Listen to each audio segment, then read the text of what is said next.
बहुत समय पहले की बात है। एक घने जंगल में एक शेर रहता था। वह बहुत क्रूर और घमंडी था और हर दिन जंगल के जानवरों का शिकार करता था। सभी जानवर शेर के आतंक से परेशान थे। आखिरकार जानवरों ने मिलकर शेर से एक समझौता करने का निश्चय किया। जंगल के जानवर शेर के पास गए और उससे कहा, महाराज, अगर आप हमें रोज शिकार न करने का वादा करें, तो हम हर दिन आपके खाने के लिए एक जानवर को खुद भेज दिया करेंगे। इससे आपको भी शिकार के लिए मेहनत नहीं करनी पड़ेगी। शेर को यह प्रस्ताव अच्छा लगा और उसने मान लिया। अब हर दिन जंगल के जानवरों में से एक जानवर शेर के पास जाने लगा। एक दिन खरगोश की बारी आई। खरगोश बहुत समझदार और चालाक था। उसने सोचा, अगर मैं इसी तरह शेर के पास जाऊंगा तो वह मुझे मार डालेगा। मुझे कुछ ऐसा करना होगा जिससे मैं अपनी जान बचा सकूं और इस शेर से भी छुटकारा पा सकूं। खरगोश ने एक योजना बनाई और धीरे धीरे शेर की गुफा की ओर जाने लगा।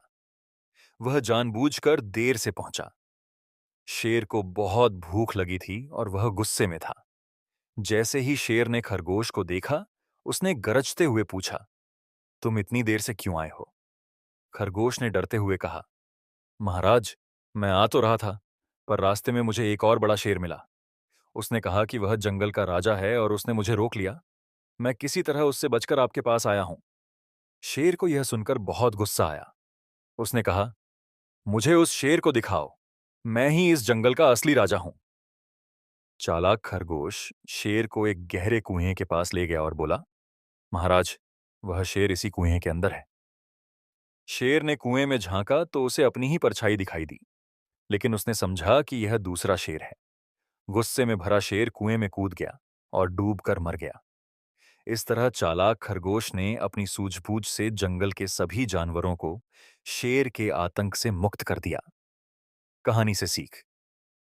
इस कहानी से हमें यह सीखने को मिलता है कि बुद्धिमानी और सूझबूझ से हम बड़े से बड़े संकट का हल निकाल सकते हैं।